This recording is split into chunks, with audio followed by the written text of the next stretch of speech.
Now that you've scored the 3 student samples, let's find out how the actual AP graders assessed each of these samples.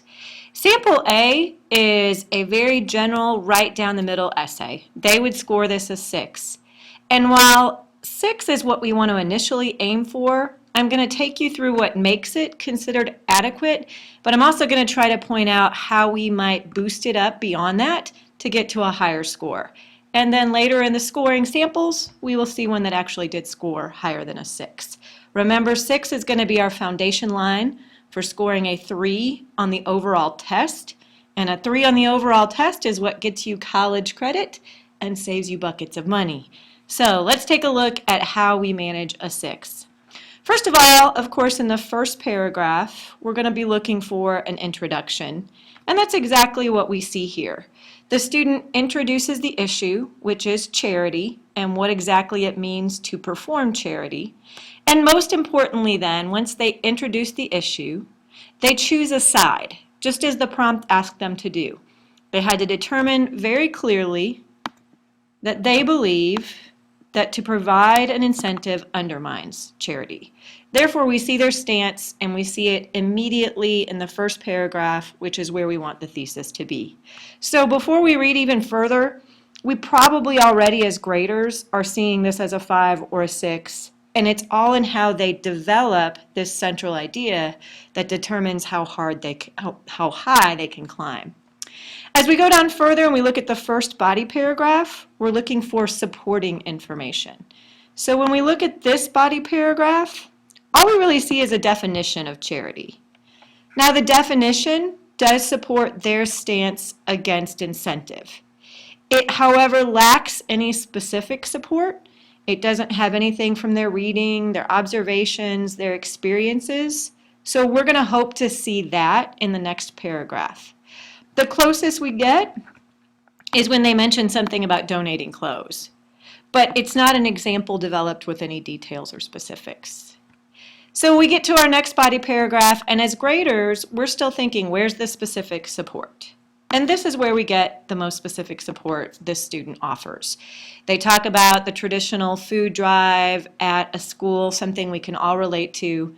Clearly, this is something they may have experienced or observed or both. They have a little bit of humor, which is actually fine and sort of, as a grader, a relief when they talk about the way somebody might be inspired by their incentive, which is somewhat shallow and superficial, instead of with the real intent of charity and doing good for others. But we see it's sort of minimal and predictable. So as far as our scoring, we're still staying right at the mid-range, and we're staying at about a 6 now because we've got some specific support.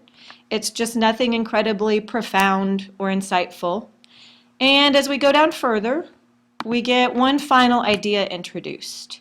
And they talk about, yes, all right, I'm going to admit the other side, that they are raising something, but ultimately it's not for the primary purpose. So they're kind of trying to think of how the reader or somebody from the other side might be responding to them and giving a bit of a refutation of that.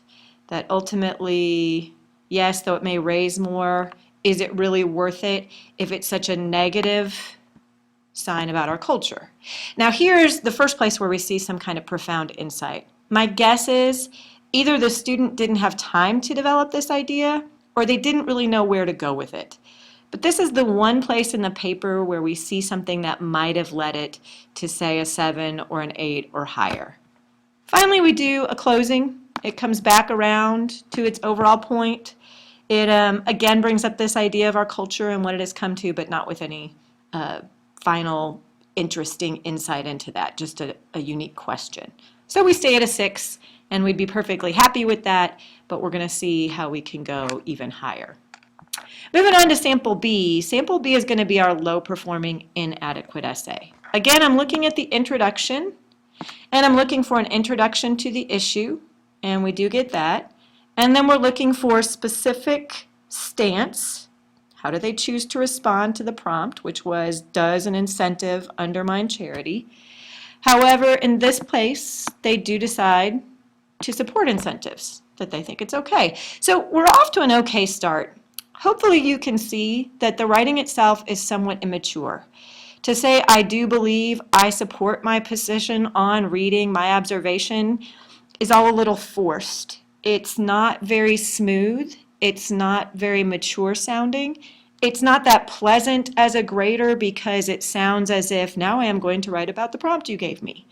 But it is at least an adequate stance. Now we go into looking for the support. We're right at a 5 with this one right now because we're at the mid-range, moving toward the low because of the immaturity of the expression. So what's going to make a difference is how they support it. When they get to their next paragraph, they clearly now are seeming to follow a pattern. They're going to bring up reading first, just as mentioned in their thesis. Then they're going to go on to their observations, just as mentioned in their thesis. And ultimately, that is somewhat an artificial method. It's not growing out of the student's insight. It seems to be growing out of a pattern they were taught. Now, I kind of taught you that pattern. I showed you to use rows to help you find examples. But the purpose of rows, reading, observation, studies, experiences, is not to follow it as a set design. It's really just to dig for ideas. And what you'll see here is that student is using that design but didn't actually find ideas out of that formula. So when they talk about the reading and they claim to have read books with this theme, they don't give us any particular book. They don't describe the details of a plot that demonstrates that good deeds don't go unnoticed. So we really can't call this as support for their position. Next, they go to observations. And again, it's all very general. It's generalized statements about people. It's not a true observation they made at any point.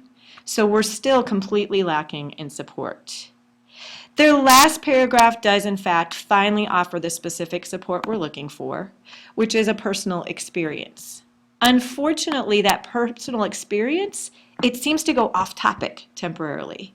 It's incentives to get people to attend an event, but it ultimately doesn't talk about charity until the very end, and then it feels like a little too late. At the end, they just kind of slapped on a conclusion, and thus this one only scored a 4. Their only specific example was somewhat distracting initially. Their other paragraphs are too general, and the writing is seen as formulaic instead of authentic and interesting. So let's look at our final one, sample C, and this was our high-scoring essay, our score of 8 or 9, which ultimately the difference between that varies year by year, depending on the quality of the essays. Typically, to me, a 9 will be something that you read and it is just smooth. There are no gaps in logic.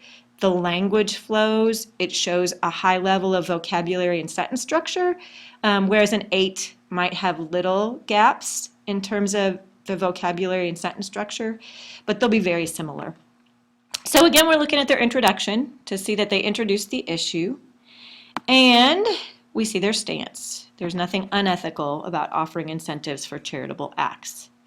Now immediately we see here a little bit more sophisticated thinking. They're talking about something they learned about philosophy, possibly in school, possibly through their own reading, and they're applying that philosophy to the prompt. So rather than just trying to give a very cookie-cutter general response, they're tying in their own knowledge and understanding. And this is crucial to being an effective writer. An effective writer ties in what they've read. And in doing so, we see how reading and writing depend completely on one another.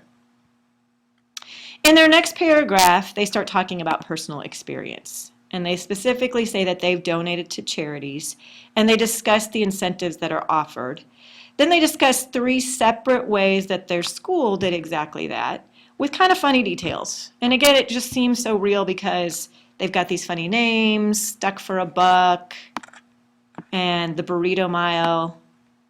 And then they talk about how much money that the event raised, depending on how amused the students were, and therefore how high the incentive was, because really amusement is an incentive. You can see here that there may be even little errors in an 8 or a 9. They actually used a word there that isn't really recognized, but you know what they mean. And they continue to use this notion of utilitarian ethics that came up in their introduction. So that can't happen without planning. And that's one of the main things we always want to do is plan beforehand what our focus is going to be, what we intend to prove.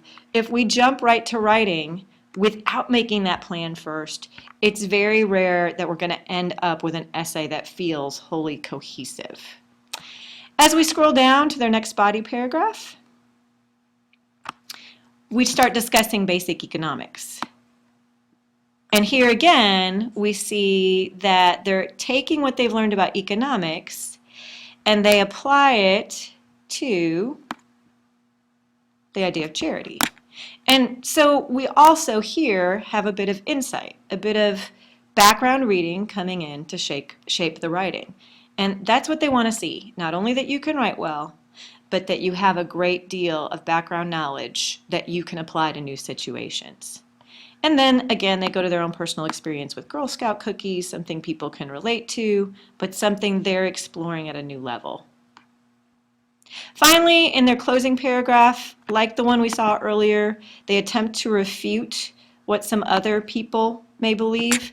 And that's a great argumentative strategy to think, what are my opponents going to say? How do I respond to that? And as long as you do so successfully, then admitting the opposition is a great tactic because it shows you're ethical, shows you are open-minded, shows you've considered all possible angles to the issue at hand. And as you'll see throughout this essay, we have nice word choice, such as altruism.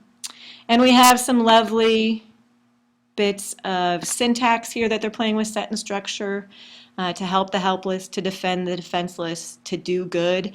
You know, these two things are completely parallel and smooth and rhythmic sounding, and then you get this final kind of very basic statement to go with those two to sum up that charity is simply to do good no matter what the reason behind it, no matter if you get some side benefit or not. And here you see it again. They have this nice sentence opening, because, and then a nice bit of participial phrasing there, and a restatement of their overall stance. And thus this was a highly successful essay, considered beyond adequate, and something I think most of us can manage if we really take our writing seriously and learn to craft it. Final thing is, you will notice this one is just a hair longer than the other two. Certainly length means development and means that the essay is more likely to be successful. But that development would be pointless had it not had a clear focus and a plan to begin with. So that's what we want to aim for. Find good ideas, focus on the ones that work best, think about how those ideas will connect, and then use your strongest writing skills in terms of paragraphing, sentence structure, and vocabulary when you write, and you will end up with an essay you can be proud of.